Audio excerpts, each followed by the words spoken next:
Oi, pessoal! Bem-vindos ao nosso terceiro encontro do Reflexões Pedagógicas Online do ano de 2021, realizado pela Secretaria Municipal de Educação de Campo Grande, de Mato Grosso do Sul. Eu sou a professora Lislia de Freitas, que juntamente com a professora Adriana Assis e a professora Thaísa Moreira, compomos a equipe de língua inglesa da GFEM CEMED.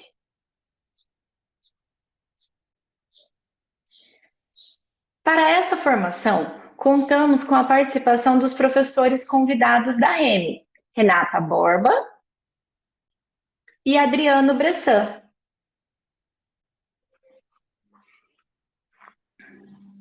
E também as intérpretes de Libras, Josiane e Cláudia. Esperamos que vocês estejam bem, saudáveis e dispostos para mais um semestre, porém agora de forma presencial com os alunos.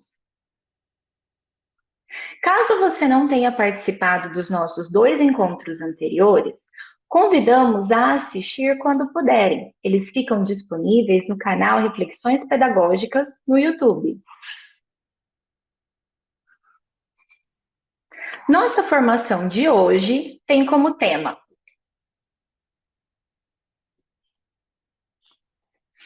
Língua Inglesa, intercâmbio de experiências em tempos de prática escalonada. No próximo slide, temos as nossas chefias. A seguir, temos a nossa pauta. Ela está composta pelas informações gerais explanadas por mim. Depois, num segundo momento, a professora Adriana mediará uma conversa com os professores convidados.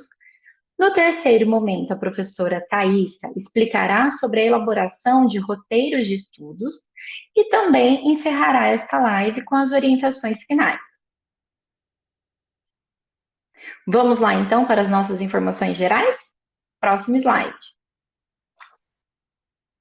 O primeiro ponto é que essa terceira formação terá uma configuração diferente das anteriores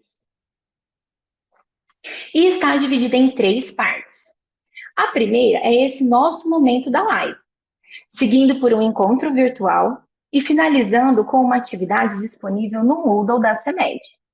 Realizado tudo isso, você terá acesso a uma declaração de 10 horas. Outra informação é que o retorno das aulas presenciais na REME foi regulamentado por meio da Resolução número 214 de 2020. E a Resolução número 223 dispõe o retorno das aulas escalonadas no segundo semestre de 2021. Outra questão que queremos ressaltar é sobre o atendimento online via WhatsApp, que é somente para os alunos que optaram por não retornar às aulas presenciais da REME. Para o atendimento online de língua inglesa, estão disponibilizados dois telefones, 991396980 e 991910458, das 7 às 11 e das 13 às 17, de segunda a sexta. Próximo slide. Esse atendimento é somente para auxiliar o aluno nas dúvidas em relação às questões. Por isso, sugerimos que produzam enunciados claros e objetivos, como também elenquem uma explicação do conteúdo antes das atividades, ou acrescentem um exemplo antes das alternativas para facilitar a compreensão do aluno. E caso utilizem o livro didático, também sugerimos que enviem as explicações sobre elas. Por exemplo, a grande maioria das atividades do livro está com o enunciado em inglês, e os alunos dos sextos anos estão apresentando muita dificuldade para entender o que deverá ser feito.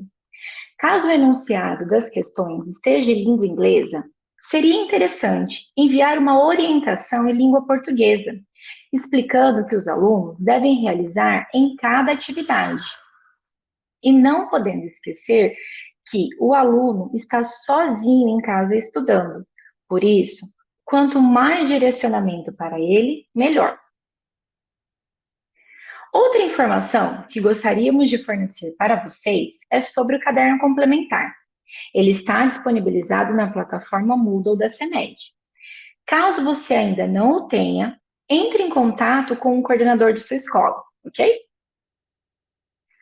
Por fim, queremos mais uma vez convidar você, professor, a se inscrever a participar das gravações da TVM. Para isso, é necessário preencher o formulário específico.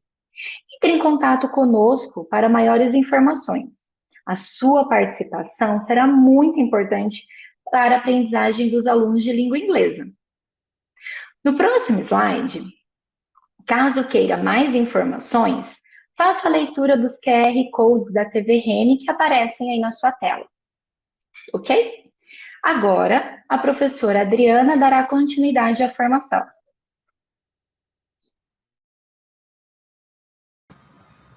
Obrigada, Lislie. Olá! Como já foi dito, eu sou a professora Adriana Assis e vamos iniciar agora o nosso segundo momento dessa formação, que será um relato de experiências sobre esse momento de prática escalonada em toda a rede municipal de ensino de Campo Grande. Para isso, nós convidamos 2 professores da nossa rede.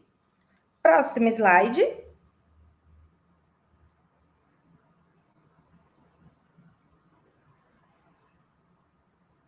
São eles a professora Renata Borba, professora de língua inglesa da Escola Municipal Professor Múcio Teixeira Júnior, que atua nas turmas de 6º ao 9º ano, no período vespertino.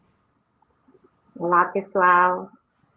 E o professor Adriano Bressan, professor de língua inglesa da Escola Municipal Consuleza Margarida Maxud Trade, que atua nas turmas de 6º, 7º e 9º anos.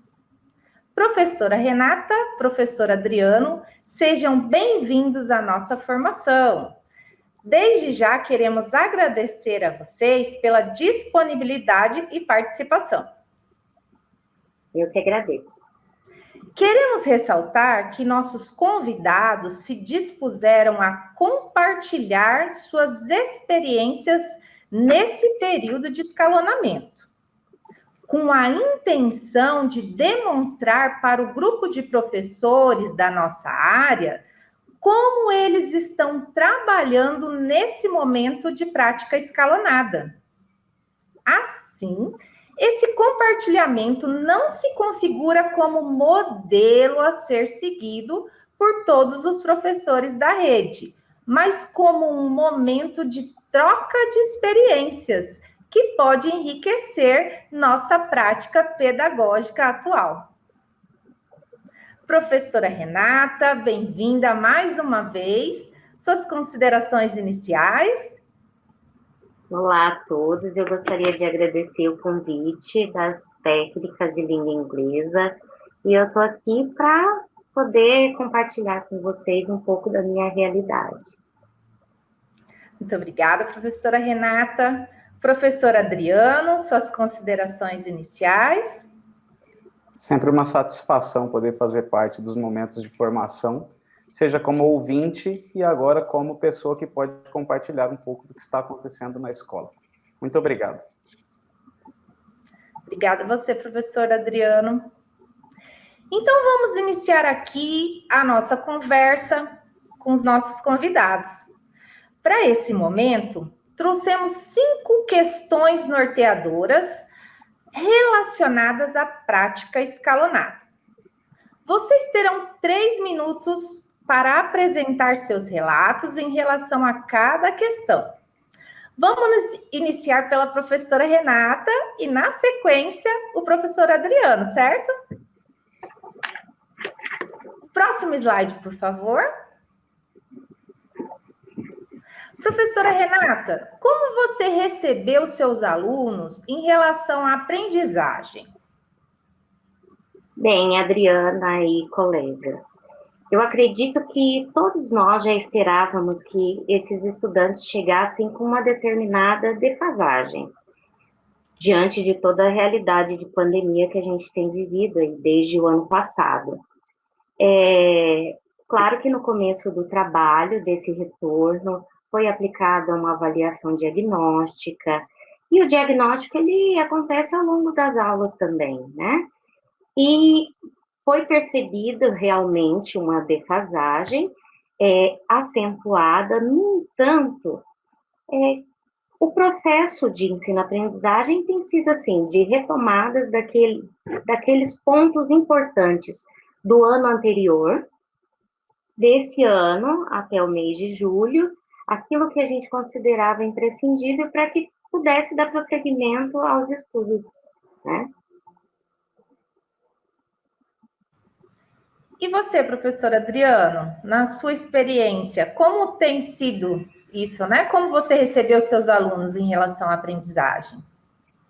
Bom, nesse primeiro momento, eu considerei que o mais importante com os alunos seria deixá-los tranquilos, porque houve muitos dias durante esse 1 ano e 7 meses que eles estiveram fora da escola, em que a rotina deles provavelmente se baseou em estar em casa ou atividades de lazer, qualquer coisa que contribuísse para a saúde rotineira da família ali. Então, o meu trabalho pedagógico, eu baseei nas atitudes e nos procedimentos, aquilo que a gente chama de conteúdos atitudinais e procedimentais. Tá? Então, um primeiro momento foi fazer o aluno se sentir tranquilo em sala de aula, os combinados relacionados aos procedimentos, assim como eu disse. Eu fiz questão de afirmar para eles que a nossa preocupação agora não era nota, não era prova, era sim retomar e fazer com que a gente pudesse prosseguir, tá? Que a gente tinha um caminho quase do zero. Então, assim, passo a passo, a partir dos combinados, da descrição do que a gente deveria fazer e sempre com a ideia voltada para uma atividade no final da aula, com explicações. Ok. Vamos passar então para a segunda pergunta. Professora Renata, você que trabalha na escola Múcio, é uma escola consideravelmente média, também encontrou dificuldades, assim como todos.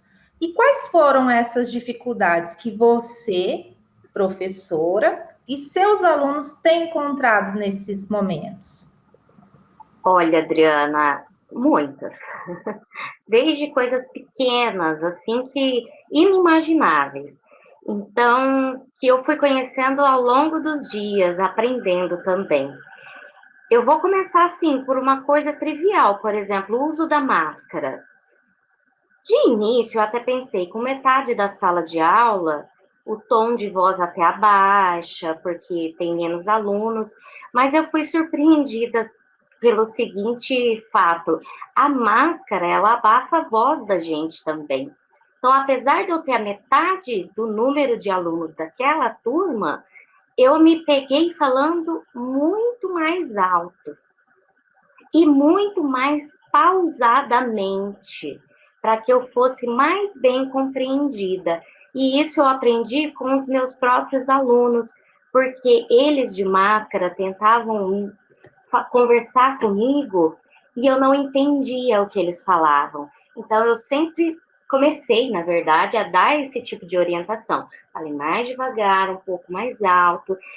E também eu percebi que o uso de máscara, de início, deixou os meninos muito inibidos. Eu diria que pareciam que estavam até com um pouco de medo, sabe? Talvez seja daquela situação, né, de questões de biossegurança, todo o protocolo que a gente tinha que seguir. Então, mas hoje eu já digo que estamos bem melhor, muito mais bem ambientados, né? E acredito que outras questões, assim, mais dos protocolos, né, o distanciamento, por exemplo, eu sempre tive acostumada de ir até o estudante para tirar a dúvida individualmente. Agora, com o distanciamento físico, às vezes eu me pego indo, eu paro no meio do caminho que eu não posso chegar muito perto. Então, eu também tive que aprender a estar presente sem estar muito perto. E tentar fazer esse trabalho que o professor Adriano falou. Tentar estar próximo deles, falar, não, pega na minha mão que a gente está junto. Vocês não estão sozinhos. A gente não espera que vocês tenham voltado sabendo tudo. Não é assim. A gente vai construir tudo juntos, a partir do ponto que vocês trouxeram, né? Da bagagem que vocês trouxeram. Certo. Você, professor Adriano, que trabalha na Escola Consuleza, a Escola Consuleza é uma das maiores escolas da nossa rede, também tem suas dificuldades como professor e seus alunos. O que você tem a dizer? Então, Adriana, as dificuldades que eu encontro, principalmente lá no Consuleza, é a retomada de uma rotina de estudos. O nosso aluno, ele visita a escola em uma semana, na outra semana ele fica em casa. E esse revezamento, ele já é um elemento que dificulta essa relação da rotina, porque a gente sabe que alguns dos nossos alunos, e a gente sabe não porque a gente tenta adivinhar, mas sim porque eles falam, eles encaram essa semana fora da escola como uma semana de folga, eles gostam de ficar em casa porque eles descansam também. Tá? Então, isso faz com que seja impossibilitado esse avanço da rotina, de fazer com que o aluno estude em casa, que ele faça tarefa, porque ele acumula uma série de tarefas de uma semana, e daí ele pula uma semana inteira, e aí ele retorna para a escola. E a gente observa que em alguns momentos ele fala assim, nossa, já chegou a semana de estudar e eu não fiz as tarefas. Tá? Então, isso é um primeiro elemento que traz muitas dificuldades. Um segundo, nós temos alunos que estão frequentando a escola, por exemplo, somente agora, na quinta semana. Tá? Então, aconteceu comigo essa semana, tenho certeza que aconteceu com os colegas que nos acompanham. Tá? O aluno ele não participou nem da primeira, nem da segunda, nem da terceira, nem da quarta e resolveu aparecer na escola essa semana. A gente não sabe as causas, mas a gente tem uma responsabilidade em receber esse aluno e o principal, de inseri-lo dentro desse planejamento que a gente tem, dentro desse mês, de colocá-lo como pessoa que vai conseguir fazer as atividades, que vai entender os combinados, que vai entender essa parte atitudinal da máscara, do álcool, da não saída da sala de aula em grupo para as coisas. Na hora do lanche é um problema colocá-los em fila, porque esses que vão chegando depois, eles não entendem que tem que formar fila nas marcas que estão no chão, que para pegar o lanche pega nas marcas que estão no chão. Então é um trabalho que começa do zero. Tá? Isso acaba sendo cansativo, porque se eu entro em um sexto ano nessa semana, pula, próximo, chega na outra, tem um aluno novo, eu tenho que falar tudo de novo, eu tenho que inseri-lo das atividades, e como que isso é feito? Eu tenho que passar tudo de novo. Então, muitas vezes, num momento de corrigir tarefa, eu passei lá um texto pequeno, com poucas palavras, com 2 ou 3 perguntas, mas eu tenho que passar o texto novamente no quadro, porque senão aquele aluno que apareceu na sala na quinta semana, esse aluno do qual a gente está falando, ele não vai saber bolufas do que a gente está falando. Então, eu tenho que passar tudo de novo, para ele poder acompanhar no caderno, para ele poder corrigir e se sentir parte da turma. Então, o que eu digo a eles, sempre que eles aparecem, é o que eu disse na primeira pergunta, a única coisa que nós não temos é pressa. O que a gente precisa é empenho. Tá? Empenho para que eles consigam ir retomando essa rotina, essa vontade e assim por diante. Certo. Todos nós estamos enfrentando dificuldades, não é mesmo? Próximo slide, nós vamos ter aí, então, a terceira questão norteadora. Em sua opinião, professora Renata, professor Adriano, qual é a importância em retomar as habilidades que não foram consolidadas nos 2 últimos anos? Estamos nesse período aí, né, de aulas suspensas na forma presencial, então nós sabemos dessa importância de retomar as habilidades, né? Como tem sido isso para você, professora Renata? Bem, Adriana e colegas, Eu acredito que esse movimento de retomar algumas habilidades não consolidadas é um movimento que nós, professores, já estamos acostumados. No entanto, não estamos acostumados de forma alguma com a realidade com a qual convivemos, né? E convivemos no ano passado e até metade desse ano. O que acontece é que, de agora em diante, eu vejo que a partir de julho, então, depois do diagnóstico dessa defasagem acentuada na aprendizagem, que a gente confirma pela avaliação diagnóstica, como eu já disse, e mais ainda no dia a dia, durante as atividades, eu acredito também que ficou muito mais latente essa necessidade de retomar pontos importantes. Só que, daqui para o final do ano, temos pouco tempo. Então, o que teve lá atrás que esses estudantes não trazem consigo de bagagem de conhecimento, dentre tudo aquilo, o que é imprescindível para que ele passe para o próximo ano? Então, selecionar os pontos imprescindíveis, eu acredito, trabalhar nesse final de ano, e aí eu venho concordar muito com a fala do professor Adriano, que é sem pressa. Estamos de olho muito mais na aprendizagem do que qualquer outra coisa, e eu sei que, assim, não faz parte dessa pergunta, mas sempre com um olhar muito de empatia. Ou seja, não faz parte, mas faz parte. De sempre se colocar no lugar daquele estudante. Como que ele está se sentindo?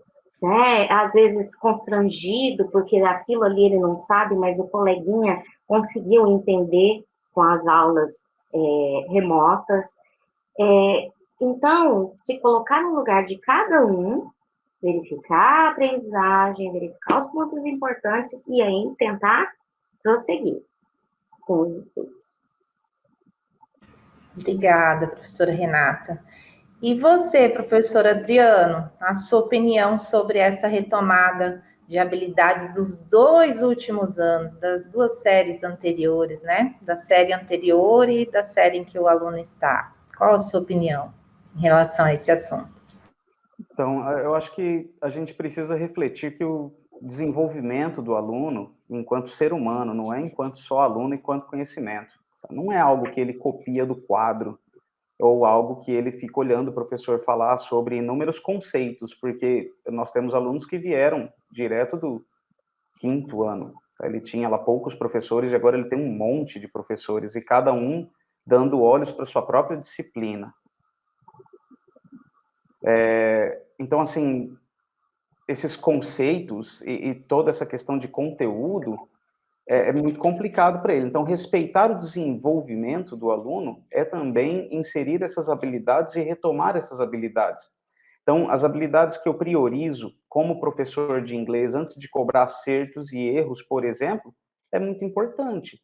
Tá? Então, qual habilidade eu estou cobrando nesse momento? É de leitura? Então, como que eu posso municiar esse aluno, instrumentalizar esse aluno dentro desse contexto muito complicado que nós temos, para que ele consiga acompanhar essa atividade que eu estou falando. Então, outras coisas que a gente precisa pensar de habilidade, como que está a organização espacial desse aluno, não só no distanciamento, ele tem 1,5 m ali, a gente vê que eles se perdem dentro das marcas, mas no caderno, tá? Um caderno muito complicado, tem aluno muito novinho, que ficou muito tempo fora da escola, que não consegue organizar cabeçalho, o número dos exercícios, um texto, a translineação. Então, tudo isso é desenvolvimento.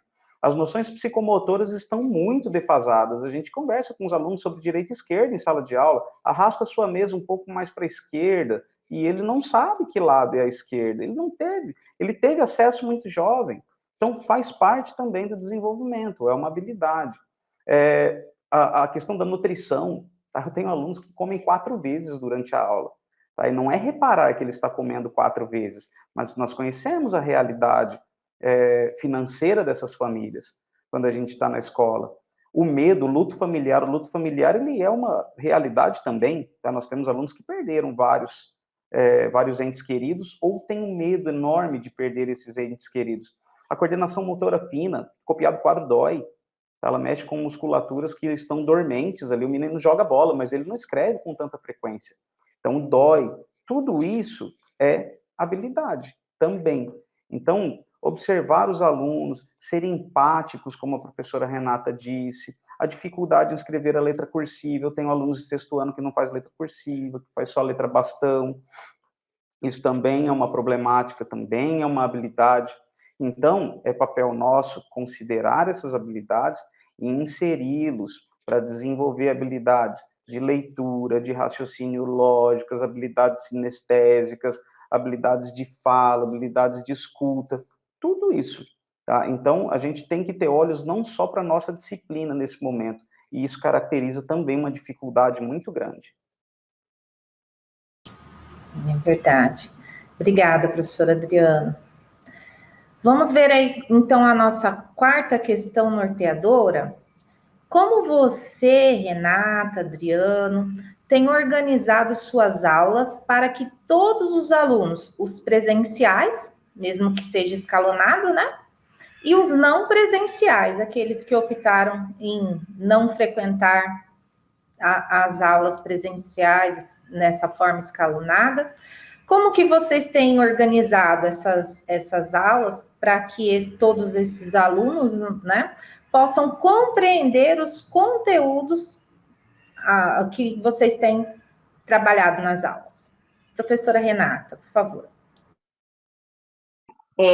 Eu havia feito todo um planejamento, como seria, eu vou passar assim, só que ao longo das aulas, eu fui aprendendo com os estudantes, aprendendo com o momento ali, a forma melhor de trabalhar. Então, por enquanto, eu faço da seguinte forma: aproveitar cada segundo do momento presencial. Ele é crucial, importantíssimo, porque nesse momento, que é o momento de explicar os conteúdos, tirar toda e qualquer dúvida, ainda orientar as atividades que serão encaminhadas para casa. E com essas atividades que eu envio para casa, eu verifico se eles ainda ficaram com dúvida, se eles compreenderam os conteúdos, se eu preciso retomar alguma coisa, se eu posso seguir adiante. Então, é sempre aquele movimento de prestar atenção. Mas quando estamos em sala de aula mesmo, ali no momento presencial, então é do primeiro minuto ao último minuto ali, tentando aproveitar cada segundo, porque eu sei que na próxima semana eu não estarei com eles. Verdade. Obrigada, Renata. E você, Adriano, como está sendo essa sua organização? Eu penso nas atividades, Adriana, sempre como iguais.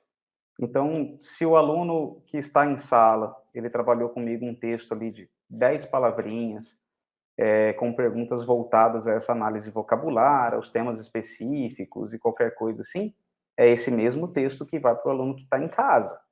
Ele é o mesmo texto que vai como tarefa, é o mesmo texto que vai ser encontrado. Se, por exemplo, a gente vai trabalhar numerais cardinais, e aí a gente vai trabalhar a escrita por extenso desses numerais cardinais, a gente sabe que dentro de sala demora um pouco, porque o aluno ele vai consultar a tabela, ele vai fazer isso, ele vai escrever, ele vai errar, ele vai perguntar, ele vai... e assim por diante. E em casa a gente sabe que talvez não tenha esse tempo, mas eu considero que a aprendizagem ela tem que soar a mesma para o aluno que está em casa, como para o aluno que está em sala. Então, a atividade que eu passo em sala é exatamente a mesma que vai como atividade para o aluno que está em casa. Tá? Que entender o funcionamento dessas atividades, independente do aspecto sala-casa, é uma coisa muito intensa para compreender esse momento de aprendizagem. Calculo que seja muito confuso pensar que quem está em sala faz um monte de atividades e quem está em casa faz menos, ou vice-versa. Quem está em sala faz menos e quem está em casa faz um cadernão. Então, eu mando sempre as mesmas atividades. Tá? Então, é dessa maneira que eu pretendo trabalhar com os conteúdos, mas dentro daquela máxima. É tudo ainda muito novo. Então, acho que a gente não consegue fechar uma resposta, assim, falar, é assim que está dando certo. Não, é assim que tem dado certo. Agora, se continuará dando certo, a gente vai ter que descobrir conforme forem chegando mais alunos e assim por diante. Entendi, muito obrigada. Vamos então no próximo slide para a nossa quinta e última pergunta, nossa quinta e última questão norteadora nesse momento, nessa nossa troca. Como têm sido as atividades enviadas aos alunos durante esse período de prática escalonada, né? Então, esse momento que você tem o aluno que não vai, vocês já comentaram, né, um pouquinho sobre isso, né? Esse momento que o aluno não vai participar presencial, como tem sido isso? Professora Renata? E agora eu percebo que o meu trabalho é diferente do professor Adriano. Mas como ele mesmo disse, não há um certo, não há um errado. Todos estamos tentando fazer o nosso melhor e esse é o nosso certo.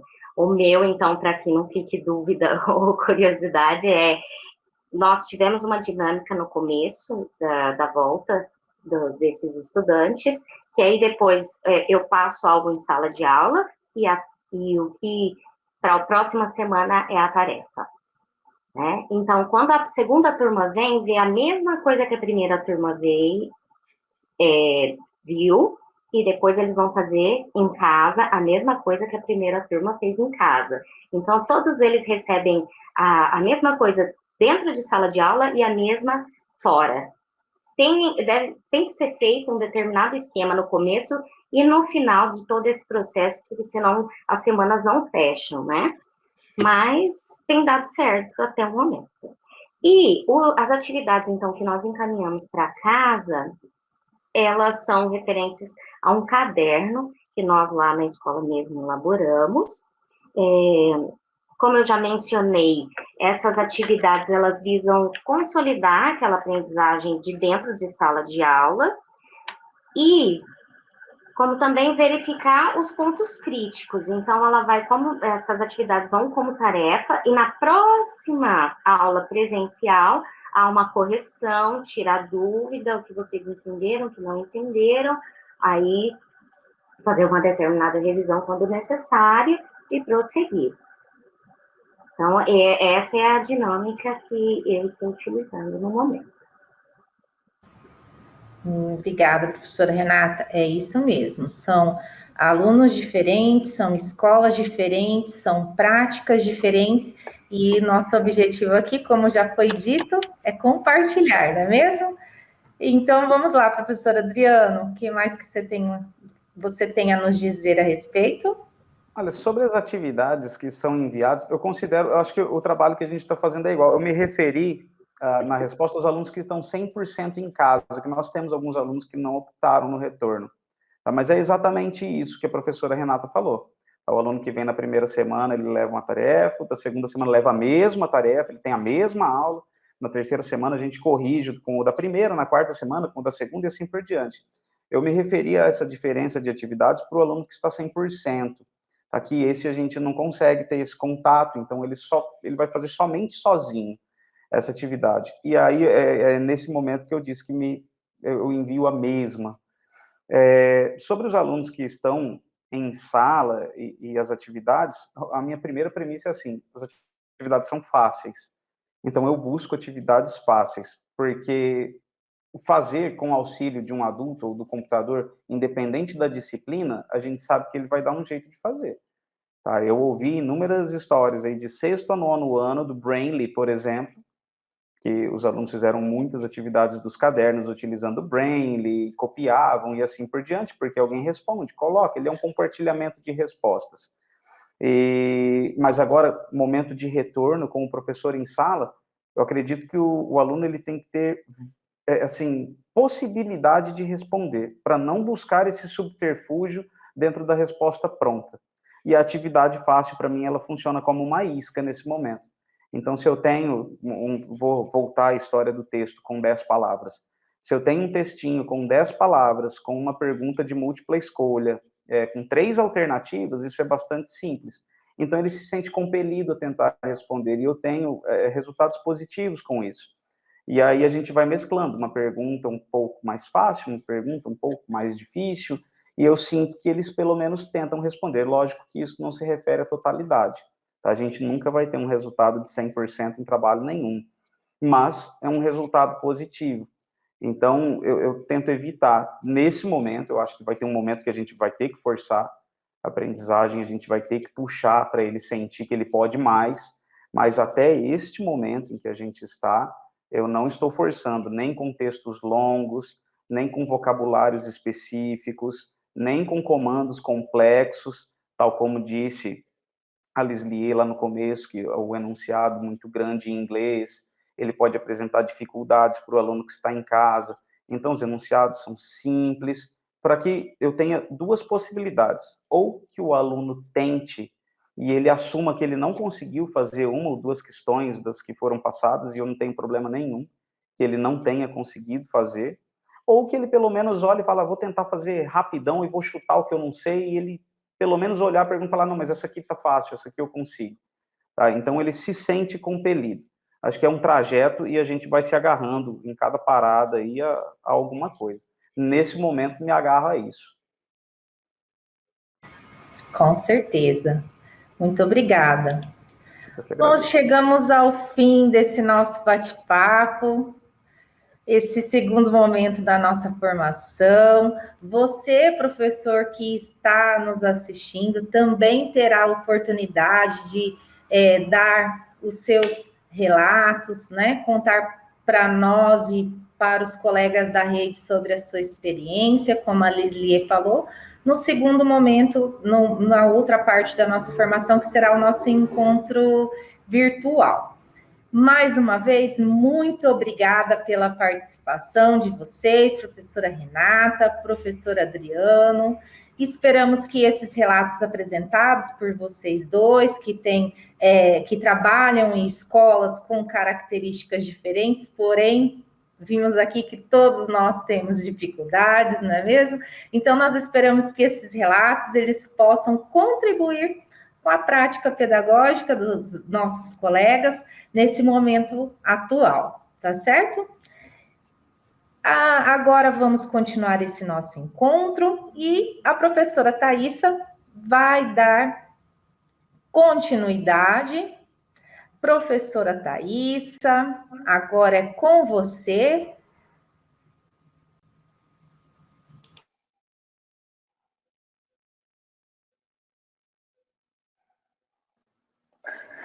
Olá, pessoal.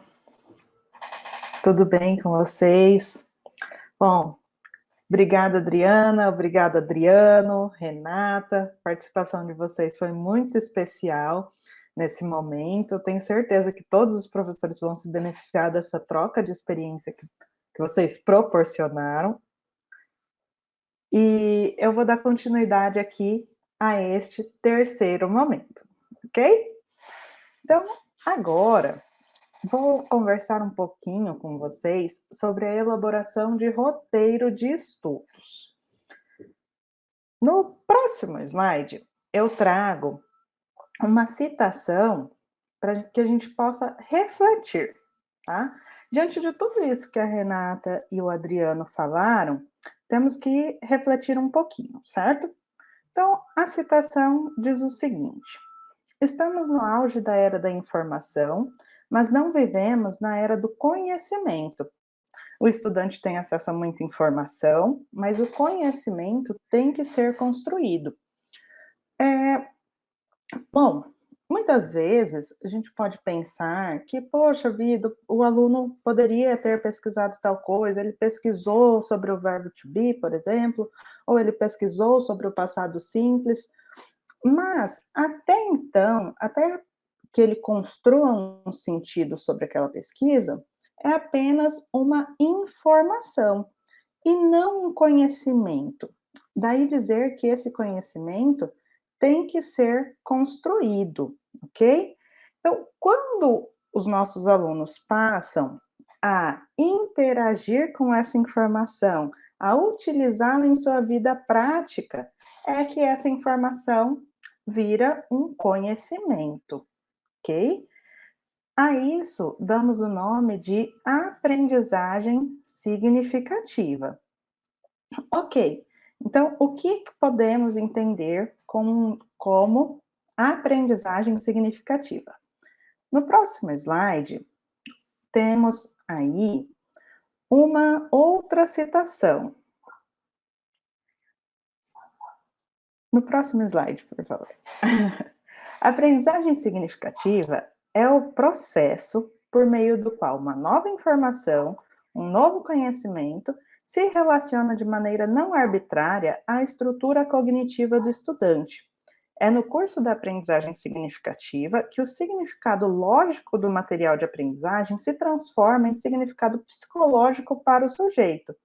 Ou seja, a partir do momento em que temos essas informações e que atribuímos sentido a elas, é que transformamos em uma aprendizagem significativa, em um conhecimento, ok?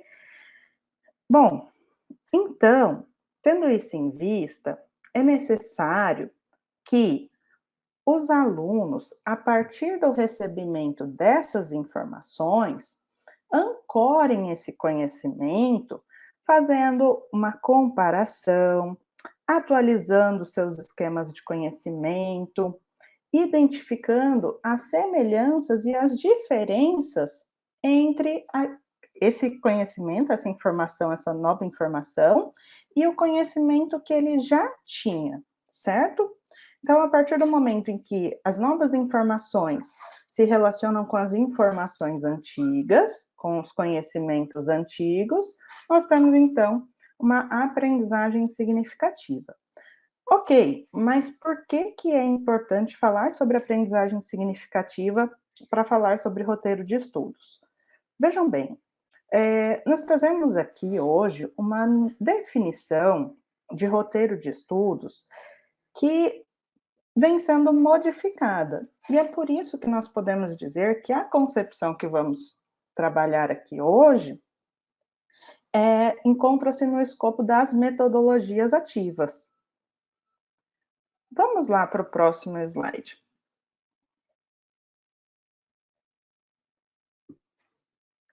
Bom, então temos alguns pontos principais aqui sobre os roteiros de estudos.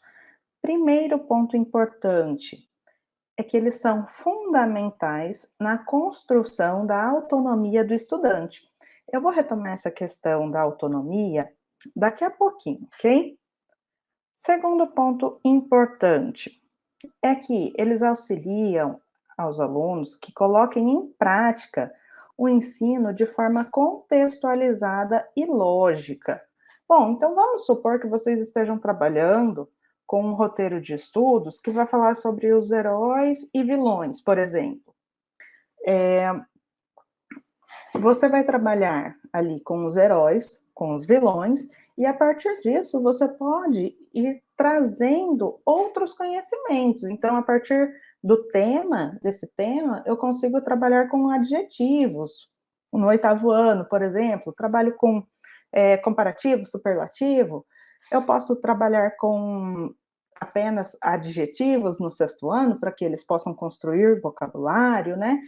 Enfim, se eu quiser trabalhar com o 9º ano, eu posso pegar o mesmo tema, trabalhar com a primeira condicional, e eu tenho uma infinidade aqui de possibilidades a partir de um mesmo tema. O que é importante aqui que a gente observe é que esse conhecimento, essas atividades precisam ser feitas de formas contextualizadas e lógicas, lembrando que o aluno precisa construir os esquemas mentais para poder transformar essas informações em conhecimentos, ok?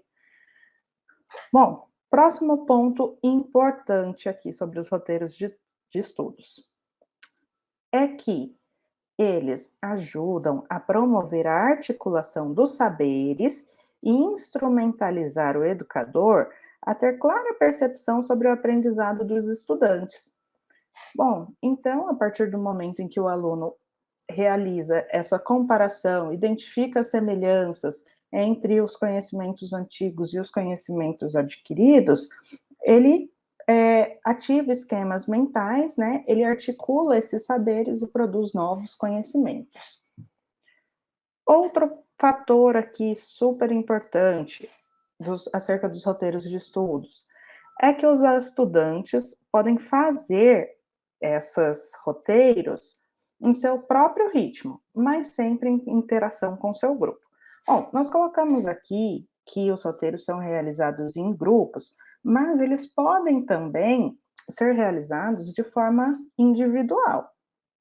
Nada impede que você defina qual é o melhor momento para realizar um roteiro em grupo ou para realizar um roteiro de forma individual. Então, como nós temos esse momento de aula escalonada, você poderia, por exemplo, organizar um roteiro para o grupo da primeira semana. Então, eles retornam esse roteiro para você na terceira semana, que é quando eles vão retornar às aulas presenciais, né? Seria uma possibilidade. Ou você pode também fazer da forma que melhor se adapte ao seu contexto, ok? Outro fator aqui super importante e super legal de ressaltar acerca dos roteiros de estudos é que eles podem ser realizados de forma interdisciplinar. Então, você pode trabalhar juntamente com um professor de língua portuguesa ou, de repente, um professor de história, de geografia, dependendo do tema que você vai discutir nesse roteiro. E tudo isso fica a critério do professor, né? E da articulação com os outros colegas, para que se desenvolva um roteiro de estudos interdisciplinar. Bom, no próximo slide, vou retomar aqui sobre a autonomia. Muitas vezes, a gente pensa que é muito difícil desenvolver a autonomia. Realmente, não é nada fácil, né? Não é nada fácil fazer com que nossos alunos sejam autônomos. E é por isso que eu trago aqui uma citação do Paulo Freire, que diz o seguinte: a autonomia enquanto amadurecimento do ser para si é processo, é vir a ser, não ocorre em data marcada. É nesse sentido que uma pedagogia da autonomia tem de estar centrada em experiências estimuladoras da decisão e da responsabilidade. Vale dizer, em experiências respeitosas da liberdade. O que eu acho super interessante aqui é que precisamos compreender a autonomia enquanto um processo. Paulo Freire também diz o seguinte: ninguém é autônomo primeiro para depois decidir. A autonomia vai se constituindo na experiência de várias, inúmeras decisões que vão sendo tomadas. Então, é somente a partir do momento em que eu sou autônomo que eu sou autônomo. E é muito interessante a gente pensar nisso, porque é o que o Paulo Freire dizia sobre ser sendo, ou seja, eu só consigo ser autônomo sendo autônomo. Não significa que é uma tarefa fácil. E é por isso, né, que nós dizemos aqui que o roteiro de estudos pode auxiliar o aluno a ser autônomo, visto que, ao receber esse roteiro, os alunos terão o seu próprio tempo para poder desenvolver as atividades, ok? E é por isso que é tão importante também entender a autonomia como um processo de amadurecimento, como um processo que não é fácil também, ok? Vamos para o próximo slide. Bom, então, vou falar um pouquinho sobre as etapas de implementação do roteiro de estudos. Aqui, nesse slide, conforme vocês podem ver, nós temos diversas etapas de implementação. Essas etapas são baseadas num estudo que foi realizado na escola Campos Sales, na Escola Municipal de Ensino Fundamental Campos Sales, que fica em São Paulo. Então, segundo os autores, que são os professores dessa escola, o roteiro de estudos passa por diversos momentos. O primeiro deles é o levantamento do tema em assembleia com os estudantes. Essa escola passou por diversas modificações estruturais e também dos professores. Então, nela, os alunos ficam agrupados, não por turma A, B e C, mas eles ficam todos em um salão e vão trabalhando com os roteiros de estudos, que acontecem de forma interdisciplinar. Bom, ok, mas não tem como eu fazer uma assembleia com os meus alunos para levantar os temas. Mas vocês podem fazer isso, podem fazer esse levantamento durante as aulas presenciais, né? Não precisa necessariamente ser em uma assembleia, mas durante as aulas presenciais, vocês podem discutir com os alunos quais temas seriam relevantes para aquele momento, naquela situação, naquela escola, e que eles gostariam de trabalhar, ok? A segunda etapa é a elaboração do roteiro pelos educadores do salão. Então, a partir do momento em que os alunos indicam alguns temas para serem trabalhados, os educadores, os professores dessa escola, elaboram esse roteiro. Então, eles definem os objetivos, como é que vai ser a capa, enfim, eu vou falar mais um pouquinho sobre a elaboração daqui a pouquinho. Próxima etapa é a validação do roteiro com a coordenação pedagógica. Então, assim como acontece em todas as nossas escolas da rede, sempre que fazemos um planejamento, passamos ele para os nossos coordenadores, que fazem a validação do planejamento. No caso, aqui na escola Campos Sales também acontece dessa mesma forma. Assim que os professores elaboram o roteiro, eles passam para a coordenação pedagógica para fazer a validação. Após a aprovação da coordenação pedagógica, os professores realizam a entrega desses roteiros aos grupos que finalizaram o roteiro anterior. Então, é um processo contínuo aqui nesse caso, mas não necessariamente você precisa fazer sempre um roteiro de estudos, né? Você pode trabalhar da forma que melhor se adapta ao momento, ok? A próxima etapa é a mediação pedagógica dos educadores do salão. Então, a partir do momento em que os alunos recebem o roteiro e as dúvidas vão surgindo, as aulas vão acontecendo, os professores do salão, ou os professores da sala, né, fazem a mediação, que pode ser entre o grupo, pode ser individual, ok? Por fim, temos a finalização e avaliação para recebimento do próximo roteiro. Quando falamos aqui em avaliação do roteiro, nós não estamos falando em avaliação uma prova, por exemplo. Estamos falando da avaliação do aprendizado dos alunos, que é isso que importa aqui nessa proposta de elaboração de roteiro. O aprendizado do aluno é sempre o foco dos roteiros de estudos, ok? Você deve estar se perguntando, tá, mas qual que é a diferença entre um roteiro de estudos e uma sequência didática? Porque realmente eles são bem parecidos, mas temos algumas diferenças que são demonstradas no próximo slide.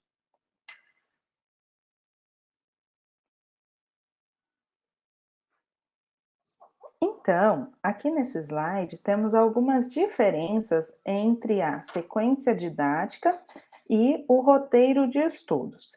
Enquanto na sequência didática, nós temos um conjunto de atividades planejadas para ensinar determinado conteúdo, no roteiro de estudos, os temas são pré-selecionados pelos estudantes. É muito importante a participação dos estudantes na elaboração do roteiro, porque são eles que indicam os temas que querem trabalhar, que querem desenvolver durante as aulas. Bom, é por isso também que nós podemos dizer que os roteiros de estudos encontram-se dentro do escopo das metodologias ativas, porque esses alunos são os protagonistas do seu aprendizado. Bom, outro ponto importante aqui que diferencia a sequência didática do roteiro de estudo é que, enquanto na sequência didática eu tenho atividades organizadas de acordo com os objetivos do educador, no roteiro de estudos eu tenho atividades que pertencem à realidade dos alunos e que são co-criados pelos educadores. Os educadores têm um papel também importante aqui, mas o que é imprescindível é que os temas sejam ligados à realidade dos alunos. Então, muito provavelmente, se você for trabalhar com os temas de heróis e vilões, muitos dos seus alunos de ensino fundamental vão se interessar, porque é algo que pertence à realidade deles. É claro que vocês podem trazer também temas que podem ser debatidos de outras formas.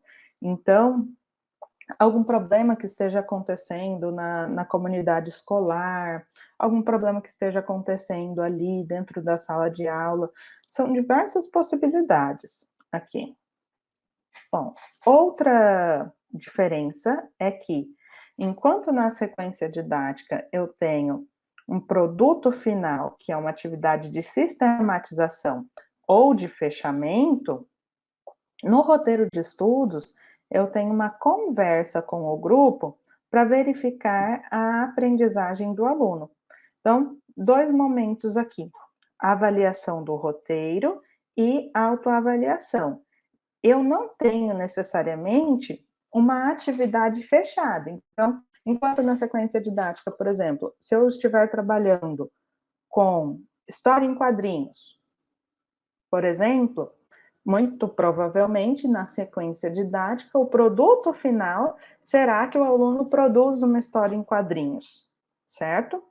Enquanto no roteiro de estudos, eu não preciso dessa atividade sistematizada ou desse fechamento. É importante que os alunos, então, realizem a avaliação do roteiro e realizem uma autoavaliação, para que eles passem por aquele processo de metacognição, de pensar sobre o seu próprio aprendizado.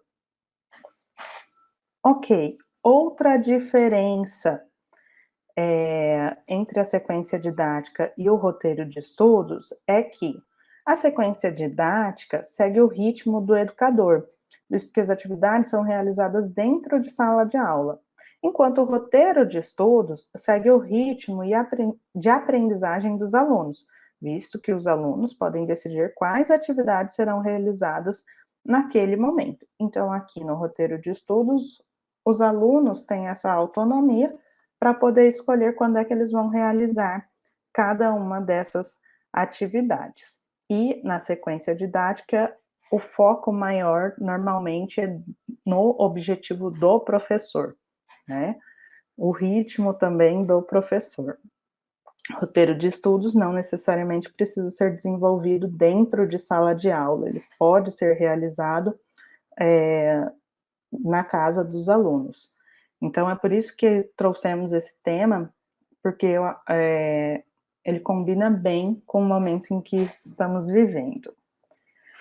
No próximo slide, por favor. Bom, nesse slide aqui, temos as 4 etapas que compõem o roteiro dentro da escola Campos Sales. Então, o primeiro ponto importante aqui é fazer uma capa bem bonita, que promova o encantamento dos alunos. Então, essa capa, ela precisa estar relacionada ao tema que vai ser trabalhado no roteiro de estudos. Ela também precisa conter os objetivos que precisam estar escritos em linguagem clara, uma linguagem que o aluno consiga entender o que ele precisa fazer neste roteiro, o que você espera que ele alcance neste roteiro, ok? A partir do momento em que os professores formulam a capa do roteiro e que entregam os roteiros para os alunos, já promovendo esse encantamento dos alunos com o tema, é que o professor pode fazer o levantamento dos conhecimentos prévios. Então, lembrem-se quando eu falei que é muito importante que o aluno consiga realizar a ancoragem dos conhecimentos, ou seja, os temas e os conteúdos que vão ser desenvolvidos dentro desse roteiro não podem ser nem muito fáceis, ao ponto de o aluno não se interessar por realizar as atividades, e nem muito difíceis, ao ponto de o aluno não conseguir realizar as atividades. Ele precisa estar ali, conforme o professor Adriano e a Renata mencionaram, precisamos ter atividades diferenciadas, algumas mais fáceis, outras um pouco mais difíceis, e engajando sempre o aluno, sempre pensando em ancorar esse conhecimento. A partir de então, os alunos vão realizar as atividades para atingir aqueles objetivos que estão descritos na capa do roteiro, ok? Esse momento é um momento em que o professor deve auxiliar o aluno na realização das atividades, verificar como está o andamento, como está o aprendizado do aluno nesse momento. Bom, por fim, a última etapa do roteiro é a avaliação, que é feita individual e também sobre o roteiro.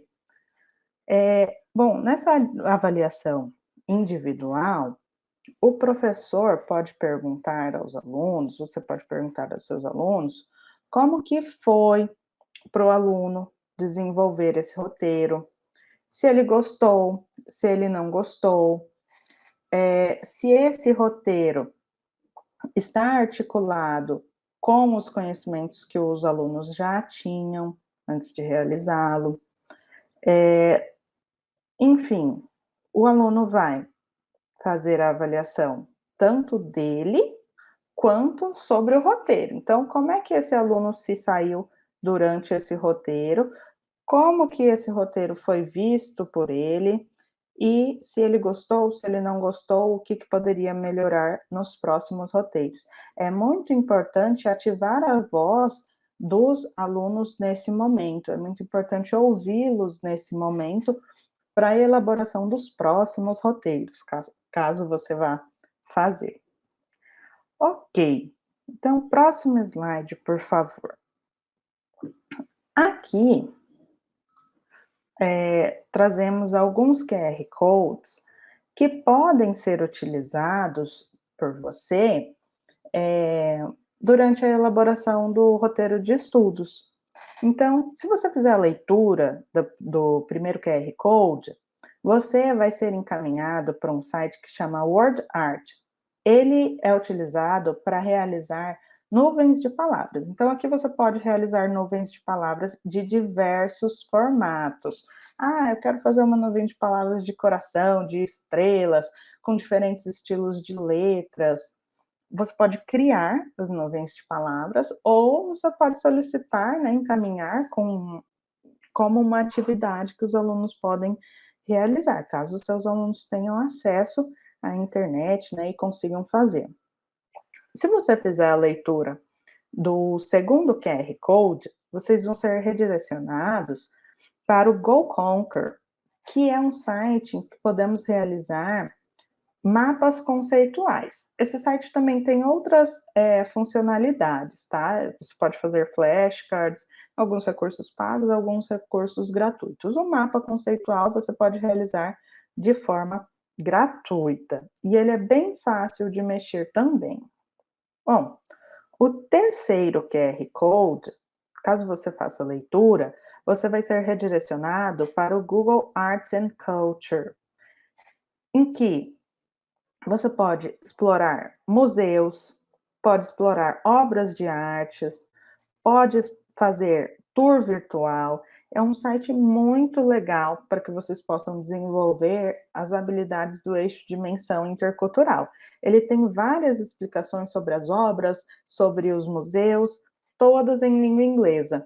Tem também quiz, os alunos podem fazer alguns tipos de quiz dentro do Google Arts and Culture, ok? O último QR aqui, sugerido, caso você queira encaminhar algum vídeo ou alguma outra atividade, algum site para os alunos, e não dá para colocar o link inteiro, você pode fazer o QR. Então, caso você faça a leitura desse último QR, você vai ser direcionado para o QR Code Generator, que é um site que você pode fazer QRs de forma gratuita, ok? Então, basta você colocar o link do site e ele já vai formular o QR para você, certo? Bom, então esses foram alguns dos recursos que podem ser utilizados durante a elaboração dos roteiros de estudos, ok? No próximo slide, temos as referências que foram utilizadas para formular esses slides, para formular esta formação, e nós esperamos que vocês tenham gostado e aproveitado desse momento. Agora, no próximo slide, vamos fazer as orientações para as atividades, ok? Então, no próximo slide, conforme a professora Leslie falou, teremos 3 momentos. Primeiro, esta live. O segundo momento, um encontro virtual. E depois também teremos uma atividade no Moodle da CEMED. Portanto, convidamos você para acessar a plataforma Moodle, participar do encontro virtual com a equipe de língua inglesa e realizar a leitura dos textos disponibilizados e também realizar a atividade. Todas as informações estarão disponíveis na plataforma do Moodle da CEMED. Agora, nós continuaremos a nossa formação no nosso encontro virtual. Aguardamos a todos vocês, ok?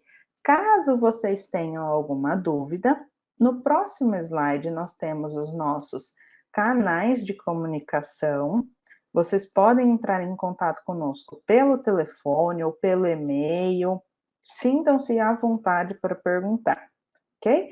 Esperamos que todos vocês tenham aproveitado desse momento, tenham adquirido conhecimento, tenham criado, construído conhecimento juntamente conosco. Aguardamos vocês no nosso encontro virtual. Até a próxima!